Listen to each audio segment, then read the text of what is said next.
होंगे बिल्कुल। देखिए आज हमें क्या स्टार्ट करना है, आज हमें स्टार्ट करना है साथियों पेशवाकालीन मराठा साम्राज्य। क्या भैया? पेशवाकालीन मराठा साम्राज्य। ठीक है, तो एक एक चीज को इत्मीनान से पढ़ेंगे और देखेंगे कि पेशवाओं के टाइम का जो मराठा एम्पायर है वो कैसा रहा और किस तरह से चीजें रही।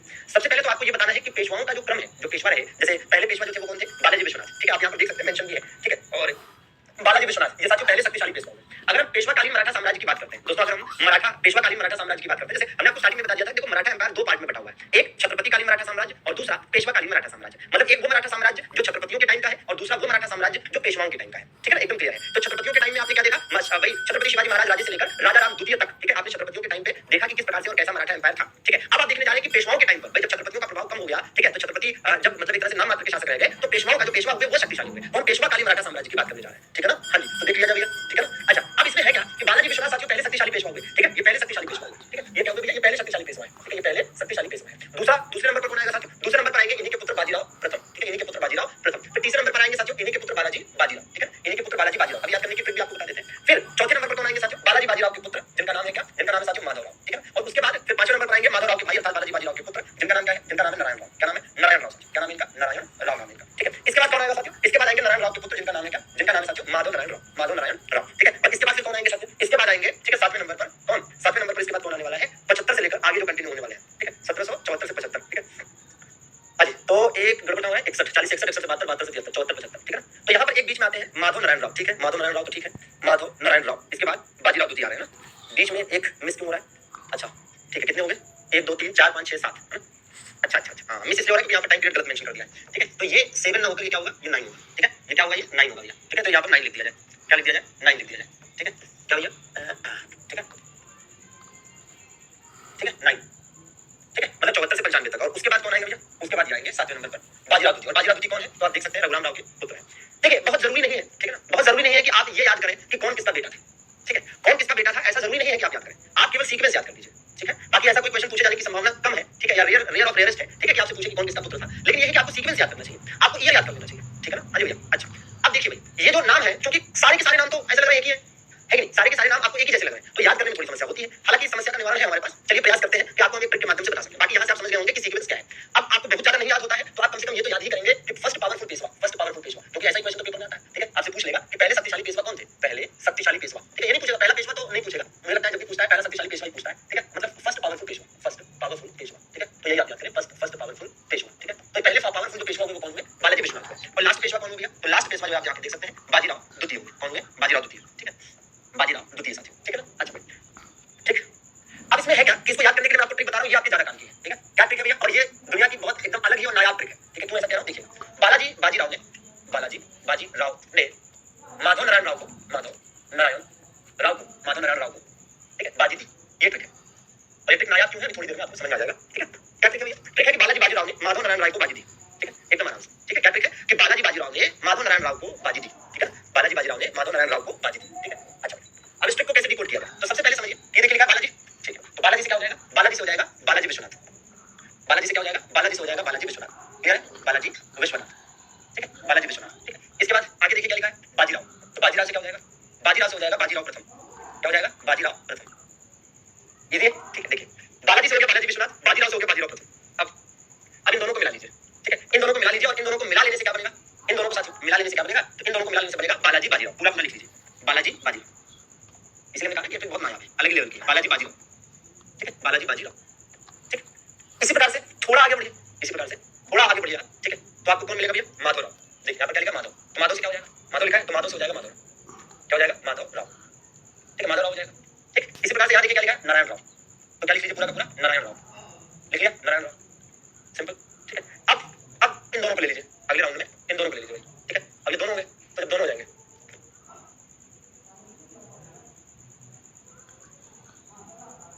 ठीक है, तो माधव नारायण राव। अब दोनों हमने ले लिया तो दोनों लिख लिए। ठीक है, क्या लेंगे? माधव नारायण राव। तो माधव नारायण राव, माधव नारायण राव।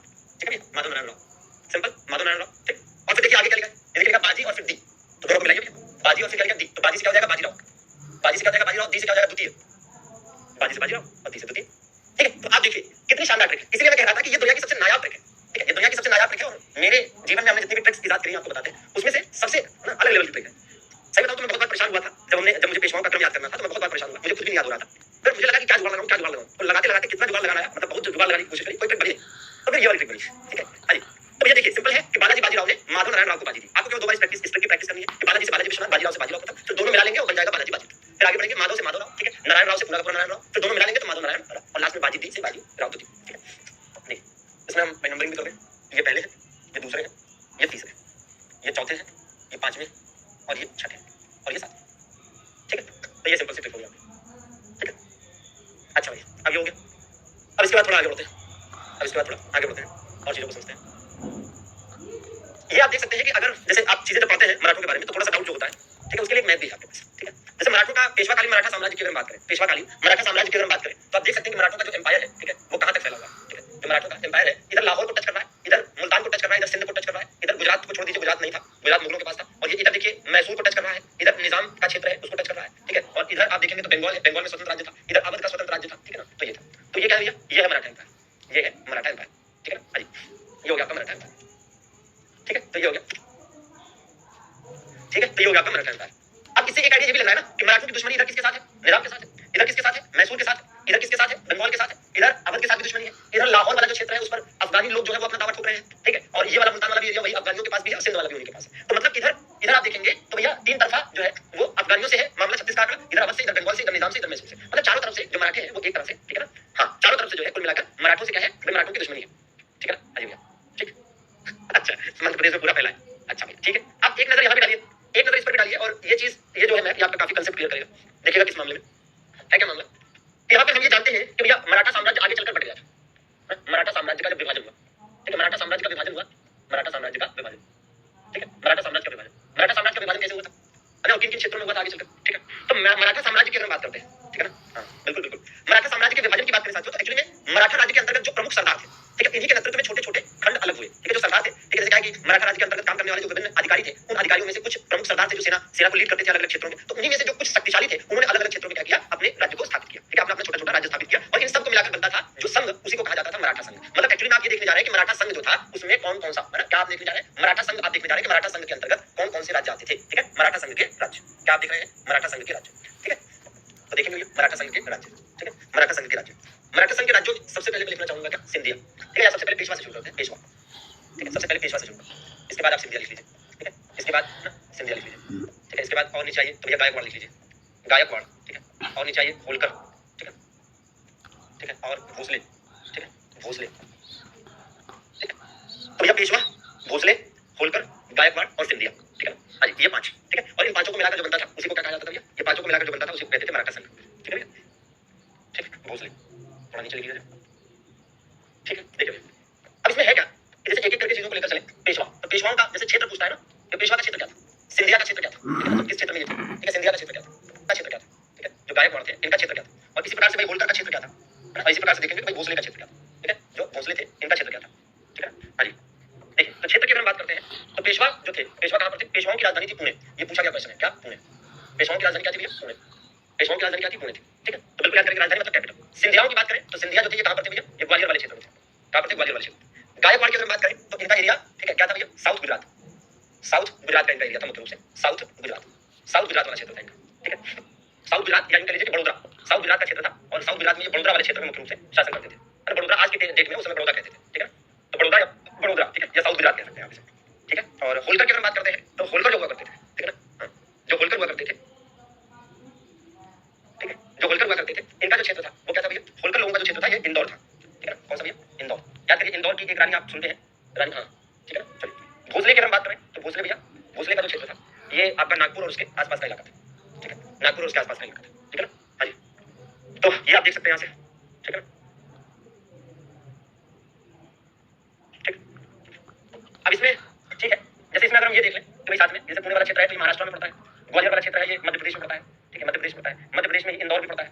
ठीक है, बड़ोदरा की बात करें तो गुजरात में पड़ता है। ठीक है, गुजरात में पड़ता है। ठीक है, नागपुर की बात करें तो महाराष्ट्र में ही पड़ता है। ठीक है, तो ये चीज है, तो ये भी काफी इंपॉर्टेंट है, एग्जाम में पूछा गया। जैसे इसमें से, हाँ, अहिल्या देवी। ठीक है, अहिल्या देवी जो है वो होलकर की, होलकर मतलब सेगमेंट से आती थी और इंदौर की रानी थी। ठीक है भैया, हाँ जी, अब इसमें ये तो आप देख रहे हैं। अब इसमें सबसे ज्यादा पेपर में क्वेश्चन ये पूछा जाता है कि पेशवाओं की राजधानी क्या थी, पेशवाओं की राजधानी क्या थी, पेशवाकालीन मराठा साम्राज्य की राजधानी क्या थी, तो आप बताएंगे पुणे थी। ये पूछा गया क्वेश्चन। ठीक है भैया, तो एज इट इज इसको याद कर लेना है, काफी इंपॉर्टेंट है। ठीक है, अब इसके बाद जब आप आगे बढ़ेंगे और पेशवाकालीन मराठा साम्राज्य को पढ़ेंगे तो मैं आपको पीपीटी के माध्यम से स्टोरीज और कंसेप्ट बताते चलूंगा, ये आपको सुनते चलना है, लेकिन सब नहीं लिखना है। ठीक है, नहीं तो ज्यादा हो जाएगा, आप ज्यादा नहीं लिखना है, जितना जरूरी चीज है वो मैं बताता चलूंगा। ठीक है ना, देखिएगा जैसे पेशवाओं के काल की अगर हम बात करें तो पेशवाओं की शक्ति का उत्थान कैसे हुआ? पेशवाओं की शक्ति का जो उत्थान है वो शाह मतलब जो शाहू जी थे और राजा राम थे, ठीक है, राजा राम की पत्नी ताराबाई के मध्य चल रहे गृह युद्ध के कारण हुआ। देखिए, तो पेशवाओं के उत्थान जो है इसमें कुछ लिखना नहीं है, आप समझिए। पेशवाओं के उत्थान का कारण, मान लीजिए अगर आपसे पूछ ले कि पेशवाओं के उत्थान का कारण, तो एक लाइन में जवाब होगा साहू जी और ताराबाई के बीच गृह युद्ध, ठीक है, साहू जी और ताराबाई के बीच गृह युद्ध। या ये ऑप्शन में नहीं रहेगा तो क्या रहेगा? इसका दूसरा ऑप्शन होगा, सीधा सीधा आंसर होगा गृह युद्ध, ठीक है। अगर आपसे कहे कि पेशवाओं के उत्थान का कारण, ठीक है, अगर आपसे कहे, हाँ बिल्कुल पेशवा जो है वो ब्राह्मण थे, ठीक है, तो पेशवाओं के उत्थान का कारण अगर आपसे पूछे तो एक शब्द में आंसर आप दे सकते हैं, गृह युद्ध, ठीक है ना। पेशवा मतलब reason of the rise of, reason behind rise of Peshwas, ठीक है, तो क्या बताएंगे एक शब्द में? गृह युद्ध, ठीक है। हाँ जी, गृह युद्ध, सीधी सी बात है, इसमें से कुछ नहीं याद करना है, ठीक है। हाँ, हम अलग से एक पॉइंट लिख दे रहे हैं, उसको याद कर लीजिए। क्या? पेशवाओं के उत्थान का कारण, पेशवाओं के उत्थान का कारण एज इट इज नोट कर लेंगे, पेशवाओं के उत्थान का कारण। और इसमें कोई दिक्कत नहीं है, आप जानते हैं कि पेशवाओं के उत्थान के पीछे मामला क्या था। हमने पिछली वाली क्लास में एक कांसेप्ट आपको बताया था कि ताराबाई सर्वाधिक योग्य मराठा महिला है, उनकी लीडरशिप में मराठा राज्य बहुत ठीक ठाक चल रहा था, बहुत अच्छे से आगे बढ़ रहा था। फिर अचानक क्या हुआ? फिर अचानक ये हुआ कि औरंगजेब की डेथ के बाद जो उनका बेटा बादशाह बना, उसने क्या किया? साहू जी को रिहा किया और साहू जी ने आकर ताराबाई से अपना हक मांगा कि भाई हमें भी राजकाज मिलना चाहिए, और ताराबाई को वो देने से इनकार किया। तो इस वजह से साहू जी ने ताराबाई के खिलाफ गृह युद्ध छेड़ दिया और युद्ध हुआ, आपको याद होगा, खेड़ा का युद्ध, ठीक है ना। हाँ जी, तो ये चीज है, ठीक है। हाँ जी, तो पेशवाओं के उत्थान का कारण, ठीक है, मतलब रीजन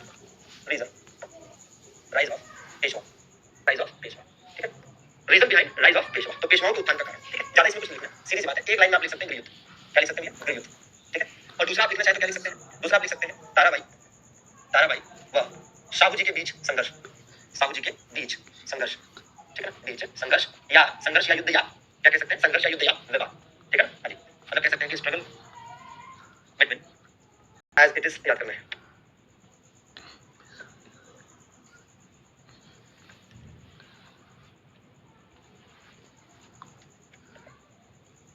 ठीक है। हाँ, गृह युद्ध का मतलब वही जो खेड़ा का युद्ध हुआ था, आप वो भी लिख सकते हैं, ठीक है। खेड़ा का युद्ध, लेकिन खेड़ा का युद्ध इसका कारण नहीं बताया जा सकता, क्योंकि खेड़ा का युद्ध तो एक पर्टिकुलर युद्ध था ना। खेड़ा का युद्ध जो है वो एक पर्टिकुलर युद्ध था, केवल उस युद्ध की वजह से पेशवाओं का उत्थान नहीं हुआ, क्योंकि वो एक पर्टिकुलर युद्ध था, एक पर्टिकुलर टाइम पीरियड के लिए था, 2 दिन 4 दिन 5 दिन जो भी चला होगा, खत्म हो गया होगा। लेकिन उस युद्ध से पहले और उस युद्ध के बाद जो परिस्थितियां बनी, ठीक है ना, जो परिस्थितियां बनी उनकी वजह से पेशवाओं का उत्थान हुआ। एक्चुअली में याद करिए, हमने बताया था कि जो खेड़ा का युद्ध हुआ था, उस खेड़ा के युद्ध में, जो खेड़ा का युद्ध हुआ था, बैटल ऑफ खेड़ा जो था, उस युद्ध में, उस वॉर में क्या था? साहू जी का साथ किसने दिया था? भाई साहू जी का साथ दिया था बालाजी विश्वनाथ। तो बालाजी विश्वनाथ ने साहू जी का साथ दिया और साहू जी जीत गए, और जब साहू जी जीत गए तो उन्होंने बालाजी विश्वनाथ को पहले सेना करते बनाया और फिर क्या बनाया? फिर उन्हीं को पेशवा बनाया, और यहीं से पेशवा पद पावरफुल हो गया। क्यों? क्योंकि बालाजी विश्वनाथ की मदद से, भाई जिसकी वजह से जो राजा बना है, जिसकी वजह से जो राजा बना है, जाहिर सी बात है कि उसी की बात तो मानेगा, ठीक है ना। तो साहू जी राजा जरूर थे, छत्रपति जरूर थे, लेकिन बालाजी विश्वनाथ का उसमें आप देखेंगे कि भैया प्रभाव ज्यादा रहता था, ठीक है ना। तो उस चीज को आपको याद करने की जरूरत है, ठीक है ना। अच्छा, तो ये बात आपके दिमाग में होनी चाहिए कि पेशवाओं के उत्थान के पीछे ये कारण था, ठीक है। अब पहले पेशवा कौन हुए? बालाजी विश्वनाथ हुए। पहला पेशवा कौन हुआ भैया? तो पहले पेशवा हुए बालाजी विश्वनाथ, ठीक है। तो भैया एक ब्राह्मण थे, इन्होंने अपना जीवन एक छोटे राजस्व अधिकारी के रूप में शुरू किया था, ठीक है। बालाजी की सेवाओं से प्रसन्न होकर 1713 ईस्वी में छत्रपति शाहू जी ने इन्हें सेना करते के पद से पेशवा या मुख्य प्रधान नियुक्त किया, ठीक है। पेशवा बालाजी विश्वनाथ की महत्वपूर्ण उपलब्धि क्या थी? मुगलों तथा मराठों के बीच में एक अस्थायी संधि, ठीक है ना। हाँ जी, मतलब कह सकते हैं कि बालाजी विश्वनाथ एक ब्राह्मण थे, ठीक है ना। इन्होंने एक रेवेन्यू ऑफिसर के रूप में अपना, ठीक है, काम शुरू किया था, ठीक है। और ये 1713 में पहले सेना करते बनाए गए थे और फिर इन्हें क्या बना दिया गया? फिर इन्हें पेशवा बना दिया गया, ठीक है। और एक बड़ी अचीवमेंट ये है कि इन्होंने मुगलों और मराठों के बीच में एक पीसफुल, एक तरह से कह सकते हैं, अग्रीमेंट करवाया था। एक पीसफुल क्या कराया था? एक पीसफुल अग्रीमेंट कराया था, ठीक है। क्या कराया था भैया? एक पीसफुल अग्रीमेंट कराया था, ठीक है ना। तो बालाजी विश्वनाथ से संबंधित जो बातें हैं वो आपको, इतनी बातें हैं जो आपको याद करनी है, ठीक है। आप अपनी स्क्रीन पर देख सकते हैं, इतनी बातें जो आपको याद करनी है, ठीक है। क्या क्या? बालाजी विश्वनाथ पहले शक्तिशाली पेशवा, मतलब आप कहेंगे फर्स्ट पावरफुल, ठीक है, फर्स्ट पावरफुल, ठीक है, पेशवा, फर्स्ट पावरफुल पेशवा, ठीक है। ये पहली बात याद करनी है कि फर्स्ट पावरफुल पेशवा, ठीक है, as it is first powerful Peshwa, ठीक है। तो पहले पावरफुल पेशवा है। अगली बात क्या है? मराठा साम्राज्य के द्वितीय संस्थापक, मतलब क्या कह सकते हैं? सेकंड एम्पायर, ठीक है भैया। चलो, खेड़ा के युद्ध में ताराबाई के खिलाफ साहू जी का साथ दिया, ठीक है ना। मतलब बालाजी विश्वनाथ सपोर्टेड, ठीक है, सपोर्ट मींस आपके भाई साहू जी 1713 में पेशवा बने, ठीक है ना। मतलब कह सकते हैं कि बिकम पेशवा, ठीक है, क्या भैया? बिकम, ठीक है। मुगल शासक फर्रुख शेर की गद्दी, मुगल शासक फर्रुख शेर को गद्दी से हटाने में सैयद बंधुओं की मदद, ठीक है ना। मतलब कह सकते हैं कि हेल्प टू थ्रोन मुगल, ठीक है, थ्रोन, ठीक है, मुगल थ्रोन। अच्छा, 1719 में दिल्ली की संधि, ठीक है, रफी उद्दरजात से साइन कराई थी, ठीक है। मतलब कह सकते हैं कि ये दिल्ली अग्रीमेंट, इसके बारे में हम थोड़ा विस्तार से बात कर लेते हैं, ये क्या मामला था, ठीक है। दिल्ली अग्रीमेंट जो हुआ था, ठीक है। हाँ, इसे क्या कहा गया? Magna carta of Marathas. क्या कहा गया? इसे कहा गया है मैग्ना कार्टा ऑफ मराठास, ठीक है ना। ठीक है, तो मराठों का Magna carta of Magna carta, ठीक है, मराठास। देख लिया जाएगा। शिवम बेटा कोई फायदा नहीं है, जैसे पढ़ा रहा हूँ ऐसे पढ़ाऊंगा, और ऐसे पढ़ के यकीन आ रहा है। अगर तुम्हें नहीं मजा आ रहा है तो तुम मैनेजमेंट से शिकायत कर सकते हो कि विशाल सर अच्छा नहीं पढ़ाते। चलो, कुछ लोग होते हैं हमेशा, हर जगह कुछ ना कुछ लोग ऐसे होते हैं जिनको कुछ नहीं किया जाता, ठीक है। अगर आप अपने चुनाव के बारे में सारी चीजों को समझिएगा, ठीक है ना। हाँ जी, ठीक है। देखिए है क्या मामला? हमने कहा बालाजी विश्वनाथ, तो बालाजी विश्वनाथ क्या है? पहले शक्तिशाली पेशवा, फर्स्ट पावरफुल पेशवा, पहले शक्तिशाली मराठा पेशवा। क्यों शक्तिशाली है हमने बता दिया। पहले शक्तिशाली पेशवा इसलिए, मतलब ऐसा नहीं कि बालाजी विश्वनाथ से पहले कोई पेशवा नहीं हुआ, ये भी ध्यान रखिएगा, ठीक है। ये भी फैक्ट आता है कि ऐसा नहीं है कि बालाजी विश्वनाथ से पहले कोई पेशवा नहीं हुआ भैया, ऐसा ऐसा बिल्कुल भी नहीं है, ठीक है, कि बालाजी विश्वनाथ के पहले कोई पेशवा नहीं हुआ। पेशवा है, ठीक है ना। हाँ जी, पेशवा हुए, लेकिन वो ऐसे पेशवा नहीं थे कि उन्होंने कोई शासन प्रशासन चलाया, ठीक है। ये पेशवा कालीन मराठा साम्राज्य के पहले पेशवा है, और इसीलिए मैं यहाँ पर लिख रहा हूँ पहले शक्तिशाली पेशवा।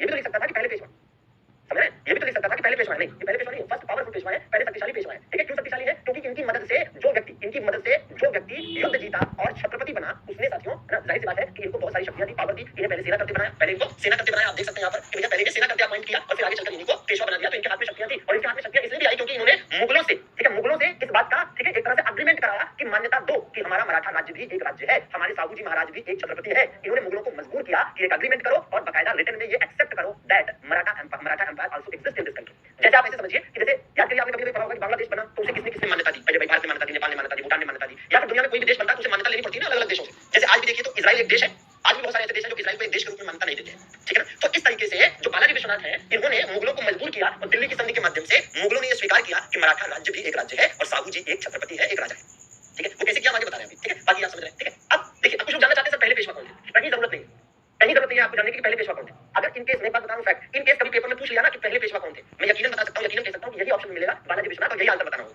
जबकि ये क्वेश्चन पूछने का तरीका ही गलत है। ये पहले पेशवा नहीं थे, ये पहले शक्तिशाली पेशवा थे, लेकिन बहुत पेपरों में क्वेश्चन आया है कि पहले पेशवा कौन थे और यही आंसर हुआ है बालाजी विश्वनाथ, जबकि बालाजी विश्वनाथ के पहले के पेशवा हो गए। भाई छत्रपति शिवाजी महाराज के समय में अष्टप्रधान थी कि नहीं थी? आप बताइए। शिवाजी महाराज के समय में अष्टप्रधान थी ना, तो अष्टप्रधान में तो पेशवा भी होते थे, तो वही चीज है, ठीक है। चलिए, लेकिन भैया आयोग को कौन समझाए? बोर्ड में बैठे हुए लोगों को भाई कौन समझाए? इनसे कौन जाएगा इसका बहस करने, ठीक है। तुमने पहले पेशवा पूछ लिया, बालाजी विश्वनाथ बता दिया, क्या दिक्कत, ठीक है ना।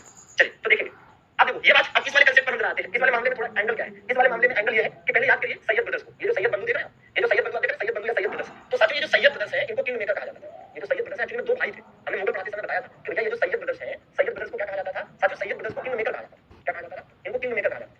क्या कहा जाता था भैया इनको? इनको दोस्तों किंग मेकर कहा जाता था, ठीक है। हाँ जी, इनको किंग मेकर कहा जाता था। क्यों? क्योंकि इन्होंने कईयों को राजा बनाया। इसको किसको राजा बनाया भाई? इन्होंने सबसे पहले तो राजा बनाया फर्रुख शेर को, इन्होंने फर्रुख शेर को राजा बनाया, लिखवाया है मुगल वाले में, लेकिन फिर से क्यों बता रहे हैं समझिए। फर्रुख शेर को राजा बनाया, फिर रफी उद दरजात को बनाया, रफी उद दरजात को भी इन्होंने ही राजा बनाया, ठीक है। फिर रफी उद दौला को भी इन्होंने राजा बनाया, रफी उद दौला को भी इन्होंने राजा बनाया। फिर मोहम्मद शाह रंगीला जो आया उसको भी इन्होंने राजा बनाया, ठीक है, मोहम्मद शाह रंगीला। अब मामला है क्या? मामला हुआ ये कि जिस समय जब सैयद बंधुओं की मदद से, ये वो टाइम था जब मुगल साम्राज्य का कोई राजा अपने दम पे बनता ही नहीं था, वो किसी सरदार के, किसी, ठीक है, अच्छे किसी इस तरह के सैयद ब्रदर्स वगैरह की मदद से, मतलब किसी मतलब एलीट क्लास के कुछ सेनापतियों या सरदारों की मदद से राजा बनता है, ठीक है। भैया हाँ देखिए फर्रुख शेर की बात कर रहा हूं, तो हमने कहा कि सैयद ब्रदर्स की मदद से फर्रुख शेर राजा बने। अच्छा शुरू में तो फर्रुख शेर को बहुत मजा आया कि वाह जबरदस्त, बहुत बढ़िया, शानदार सैयद ब्रदर्स, दोनों भाई एकदम बिल्कुल बहुत शानदार है, बिल्कुल बढ़िया ईमानदार है और बहुत वीर है, बहुत योद्धा है, बड़े योद्धा है, किसी का भी है ना सीना छलनी कर सकते हैं, दुश्मन का सीना चीर सकते हैं। मतलब फर्रुख शेर को शुरू में बहुत मजा आएगा, वाह शानदार भाई सैयद ब्रदर्स, शानदार, वेरी गुड, ठीक है। लेकिन जब जैसे जैसे समय बीतता गया तो फर्रुख शेर को अपने राजकाज में इनका इंटरफेरेंस सही नहीं लगा ना, ठीक है। इनका इंटरफेरेंस जो है वो सही नहीं लगा, मतलब सैयद ब्रदर्स जाहिर सी बात है कि फर्रुख शेर के राजकाज में इंटरफेयर कर रहे थे, तो वो जो इंटरफेरेंस है वो सही नहीं लगा, इंटरफेरेंस जो है वो सही नहीं लगा, ठीक है, जो इंटरफेरेंस है वो सही नहीं लगा। फर्रुख शेर ने क्या राजा तो था फर्रुख शेर, सैयद ब्रदर्स को अलग कर दिया, एक भाई को भेज दिया बंगाल की तरफ और दूसरे भाई को भेज दिया दक्षिण भारत की तरफ, मतलब दोनों को अलग अलग कर दिया, दोनों को अलग अलग कर दिया ताकि दोनों की शक्तियां कम हो जाए, दोनों कम पावरफुल हो जाए। तो इसमें क्या हुआ कि ये बात सैयद ब्रदर्स को समझ में आ गई कि फर्रुख शेर हमसे अब, ठीक है, पहले जैसा कुछ नहीं है और हमें हमारी शक्तियां कम करना चाहता है, हमें अलग करना चाहता है, हमें खत्म करना चाहता है। तो फिर क्या हुआ? सैयद ब्रदर्स ने क्या किया? सैयद ब्रदर्स ने बालाजी विश्वनाथ से मदद मांगी। सैयद ब्रदर्स ने क्या किया? सैयद ब्रदर्स ने बालाजी विश्वनाथ से मदद मांगी। क्या मदद मांगी? कि बालाजी विश्वनाथ आप अपने मराठा सैनिकों के साथ हमारा साथ दीजिए, हम दिल्ली चलेंगे और फर्रुख शेर को दिल्ली की गद्दी से हटा देंगे, बदले में आपको क्या चाहिए बताइए, बदले में आपको क्या चाहिए बताइए, समझ रहे? तो बालाजी विश्वनाथ ने कहा ठीक है, बदले में हमें ये चाहिए। बालाजी विश्वनाथ ने कहा कि हम मराठा चलेंगे आपके साथ, फर्रुख शेर को दिल्ली की गद्दी से हटाएंगे, उसके बाद आपका जिसको मन होगा उसको राजा बना लेना, लेकिन हमें ये चाहिए कि हमारे मराठा राज्य को मान्यता दो और साहू जी को छत्रपति अर्थात राजा स्वीकार करो, एक्सेप्ट करो, ठीक है। तो सैयद ब्रदर्स ने कहा ठीक है, ओके। तो बालाजी विश्वनाथ ने कहा ओके, तुम्हारे कहने से थोड़ा ओके होता है, तुम कह दियो ओके और हो गया, मुगल शासक साइन करेगा तब तो ओके माना जाएगा, ऐसे कैसे ओके माना जाएगा? तो या सैयद ब्रदर्स ने कहा कि ठीक है, जो अगला मुगल बादशाह बनेगा उसी से इस समझौते को साइन करा देंगे, तो मामला डन हो गया। और इसी को क्या कहा गया? इसी को कहा गया दिल्ली की संधि या दिल्ली अग्रीमेंट कहा गया, जिस पर साइन किया अगले मुगल शासक ने, जिसका नाम है रफी उद दरजात, जिसका नाम है रफी उद दरजात। और इस दिल्ली की संधि से मराठा राज्य को मान्यता मिली, साहू जी को मुगलों ने राजा स्वीकार किया, एक्सेप्ट किया, ठीक है, और इस क्षेत्र पर एक तरह से कभी हमला न करने की, ठीक है, बात कही। और इस वजह से, ठीक है, इस समझौते को मराठों का मैग्ना कार्टा कहा जाता है, क्योंकि ये वो समझौता है जिसने, जिसकी वजह से भारत के सबसे बड़े साम्राज्य ने और विश्व के प्रतिष्ठित साम्राज्य, मुगल साम्राज्य प्रतिष्ठित था पूरी दुनिया में, ठीक है, ने मराठा साम्राज्य को मान्यता दी, ठीक है ना। हाँ हाँ ठीक है, चलिए समझिए भैया बालाजी विश्वनाथ। अब बालाजी विश्वनाथ की डेथ के बाद अगला पेशवा कौन बना? बालाजी विश्वनाथ की डेथ के बाद अगले पेशवा बने ठाकर अंदाज, ठीक है। बालाजी विश्वनाथ की मृत्यु के बाद अगले पेशवा बने बाजीराव प्रथम, ठीक है। हाँ जी, साहू जी ने इनके पुत्र बाजीराव प्रथम को पेशवा नियुक्त किया। बाजीराव ने मराठा साम्राज्य के विस्तार के लिए उत्तर दिशा में आगे बढ़ने की नीति का सूत्रपात किया, मराठों की पताका कृष्णा नदी से लेकर अटक तक फहरा दी। अटक मतलब कृष्ण पर है उड़ीसा में, ठीक है ना। ठीक, अब ये जो आपके है क्या नाम है इनका भैया? बाजीराव प्रथम। बाजीराव प्रथम के बारे में समझिए, बाजीराव प्रथम, ठीक है। बाजीराव प्रथम जो है इनको लड़ाकू पेशवा कहा जाता है, ठीक है ना, फाइटर पेशवा। क्या कहा जाता है इन्हें? फाइटर पेशवा कहा जाता है। क्या कहा जाता है इन्हें? फाइटर पेशवा कहा गया, ठीक है ना, ठीक है। अच्छा भैया शेफाली, ठीक है पढ़ लीजिए, ठीक है। लड़ाकू पेशवा कहते हैं 1720 से 1740, ठीक है ना, बहुत अल्पायु में इनकी डेथ हो गई थी, ठीक है भैया, ठीक है। अच्छा अच्छा हाँ, उड़ीसा में कटक है, अटक जो है वो पाकिस्तान में, ठीक है, अटक पाकिस्तान में है, कटक उड़ीसा में, ठीक है। तो कृष्णा नदी से अटक का मतलब हो गया कि कृष्णा नदी मतलब जो महाराष्ट्र में है, महाराष्ट्र और आंध्र प्रदेश के क्षेत्रों से होकर बहती है कृष्णा नदी, और अटक जो है वो आपका पाकिस्तान में है, ठीक है। हाँ जी, अटक और कटक। मुगलों के लिए कहा कि इस जर्जर ब्रिज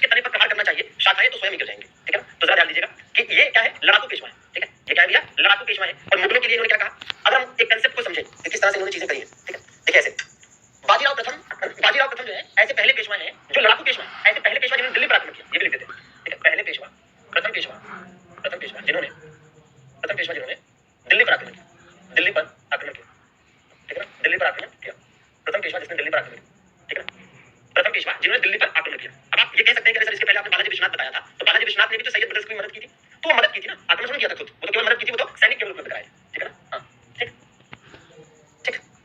तो पहले पेशवा ने दिल्ली पर आक्रमण किया, मतलब कह सकते हैं कि फर्स्ट पेशवा वो अटैक ऑन दिल्ली, वो अटैक, ठीक है, वो अटैक ऑन दिल्ली, ठीक है, दिल्ली। एक्चुअली में क्या है कि इनका कहना था कि जो मराठा साम्राज्य है, इनका कहना था कि जो मराठा साम्राज्य है, ठीक है, उसके तने पर हमें प्रहार करना चाहिए। किस पर प्रहार करना चाहिए? तने पर, ठीक है। क्या होता है तना? ये है तना, समझिएगा, ठीक है। इनका कहना था कि जो दिल्ली है ये मराठा साम्राज्य का तना है, तना, ठीक है, मतलब स्टेम एक तरह से, ठीक है। तो आप समझिए कि इनका कहना था कि मराठा साम्राज्य जो है उसका तना क्या है? तना मतलब समझिए जैसे ये पेड़ है, तो इस पेड़ का ये वाला जो हिस्सा है ये तना है, ठीक है, ये वाला जो हिस्सा है ये क्या है? तना है। तो इनका कहना था कि ये जो दिल्ली है ये मराठा नामक पेड़ का, मराठा नामक वृक्ष का तना है, इस पर प्रहार करना चाहिए। और अगर ये हम जीत लिए तो इसकी जो शाखाएं हैं ये स्वयं ही गिर जाएंगी, इसकी जो शाखाएं हैं वो स्वयं ही गिर जाएंगी, ठीक है, समझ रहे? उसकी शाखाएं जो है वो स्वयं ही गिर जाएंगी, ठीक है, क्लियर? तो भैया इस तरह से ये पहले लड़ाकू पेशवा हुए, पहले पेशवा जिन्होंने दिल्ली पर आक्रमण किया, मराठों के लिए कहा कि इस जर्जर वृक्ष के तने पर प्रहार करना चाहिए, शाखाएं तो स्वयं ही गिर जाएंगी। और आप ये देख लीजिए, ठीक है, ये देखिए ये आपका बुंदेलखंड का एरिया, ठीक है, ये बुंदेलखंड का एरिया, इसको इन्होंने जीता, ठीक है, बुंदेलखंड जीता इन्होंने, ठीक है, इन्होंने मालवा जीता, ठीक है, मालवा जीता इन्होंने गुजरात भी जीता, ठीक है, इन्होंने गुजरात भी जीता, ठीक है, गुजरात भी इन्होंने जीता, इन्होंने हैदराबाद के निजाम को हराया, ठीक है, हैदराबाद के निजाम को हराया, ठीक है। और आप देखेंगे कि हैदराबाद के निजाम को पालखेड़ा के युद्ध में हराया था, ठीक है, किसमें हराया था? पालखेड़ा के युद्ध में, ठीक है। तो पालखेड़ा के युद्ध में हराया 1728 में, 1729 में मुंशी शिवगांव की संधि करी, मतलब battle of Palkheda, battle of Palkheda, ठीक है, बैटल ऑफ पालखेड़ा, ठीक है, मतलब पालखेड़ा का युद्ध, ठीक है। कब हुआ पालखेड़ा का युद्ध? और ये जो पालखेड़ा का युद्ध है ना, इस युद्ध के परिणाम स्वरूप क्या हुआ? मुंशी शिवगांव की संधि, मुंशी शिवगांव की संधि, मुंशी शिवगांव की संधि, मुंशी शिवगांव की संधि, ठीक है ना, मतलब Munshi Shivgaon agreement, Munshi Shivgaon agreement, Shivgaon agreement, ठीक, ये हुआ 1728 में और ये हुआ 1729 में, ठीक है, आइए ठीक ठीक। तो भाई ये देखेंगे हम, ठीक है, कि इस प्रकार से जो मुगलों के लिए इन्होंने कहा था, मुगलों के लिए कहा था कि भैया इस जर्जर वृक्ष के तने पर प्रहार करना चाहिए, शाखाएं तो स्वयं गिर जाएंगी, ठीक है ना। चलिए देखिए अब इसमें जो आपका ये वाला है निजाम को पालखेड़ा युद्ध में हराया और मुंशी शिवगांव की संधि करी, इसको यहाँ पर मेंशन कर लेते हैं, ठीक है। निजाम को हराया, किसको हराया?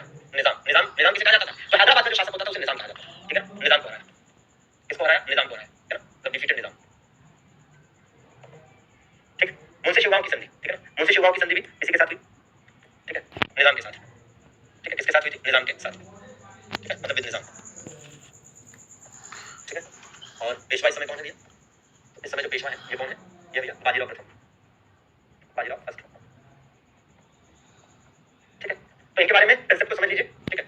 हाँ, निजाम मतलब रूलर ऑफ हैदराबाद। तो बाजीराव प्रथम पहले लड़ाकू पेशवा है, ठीक है ना। और इन्हीं के बारे में हमने एक बात और लिखवाई थी कि छत्रपति शिवाजी महाराज के बाद गुरिल्ला या छापामार युद्ध के जो सबसे बड़े पथ प्रदर्शक हुए वो यही हुए, सबसे बड़े पथ प्रदर्शक मतलब ये है कि after Shivaji Maharaj Bajirao first was the main pioneer of guerrilla warfare, ठीक है ना, गुरिल्ला वॉरफेयर, ठीक है ना। अजी भैया तो है ना, सुगोली की संधि अलग है, संगोला की संधि अलग है, और अभी संगोला की संधि नहीं हुई है, संगोला की संधि के पहले बाजीराव प्रथम थे। तो बाजीराव प्रथम लड़ाकू पेशवा है, गुरिल्ला युद्ध नीति के बड़े पथ प्रदर्शक है, मतलब बड़े रूप में बड़े स्तर पर इसका इस्तेमाल किया, मुगलों से लोहा लिया, ठीक है। और आप देखेंगे कि भाई यहाँ पर मेंशन किया गया है कि क्या-क्या है, 1728 में बुंदेलखंड जीता, 1734 में मालवा जीता, ठीक है, और 1738 में गुजरात जीता, 1728 में हैदराबाद के निजाम को हराया, ठीक है। तो ये पॉइंट्स प्रॉपर लिखे हैं, आप समझ सकते हैं, देख लीजिएगा। 1728 बुंदेलखंड जीता, 1734 में मालवा जीता, है ना, और ये देखिए 1834 में गुजरात जीता और 1728 में हैदराबाद के निजाम को हराया। तो कहीं से कहीं तक कोई दिक्कत, ठीक, समझ में आ गई पूरी बात। देखिए एक बात और मैं आपको बता दूं कि आपको समझने का प्रयास भी करना पड़ेगा, जितना प्रयास मुझे समझाने में करना है उतना ही प्रयास, या उससे थोड़ा भी कम प्रयास अगर आप समझने में कर लेंगे तो आपको समझ में आ जाएगा। केवल मेरे से नहीं होगा और केवल आपसे नहीं होगा, ठीक है। तो ये जो है पूरा आपको याद करने की जरूरत है। पूछ सकता है कि बाजीराव प्रथम ने बुंदेलखंड कब जीता, मालवा कब जीता, गुजरात कब जीता, हैदराबाद के निजाम को किस युद्ध में कब हराया, तो ये प्रॉपर तरीके से लिखा हुआ है, ठीक है ना, अजी भैया, ठीक है। तो एज इट इज आपको याद करना है बाजीराव प्रथम, ठीक है, की डेथ हो गई 1740 में, और बाजीराव प्रथम की 1740 में डेथ के बाद बालाजी बाजीराव पेशवा बने, ठीक है, बालाजी बाजीराव पेशवा बने। तो अगले सेशन में मुलाकात करेंगे तो हम मराठा राज्य पढ़कर खत्म कर रहे होंगे बालाजी बाजीराव से शुरू करके, ठीक है ना। हाँ, 1720 से 1740 तक इनका पेशवा रहने का शासनकाल है, मतलब 1720 में ये पेशवा बने थे, 1740 तक रहे, क्योंकि 1740 में इनकी बहुत कम एज में डेथ। चलिए मुलाकात करते हैं शाम की 4 बजे वाली यूट्यूब की क्लास में, इंतजार रहेगा आपकी 4 बजे वाली यूट्यूब की शानदार क्लास में, जिसमें आप बहुत सारे स्ट्रैटेजी के शॉर्ट नोट्स में बना पाते हैं। चलिए बहुत बहुत धन्यवाद, थैंक यू वेरी मच।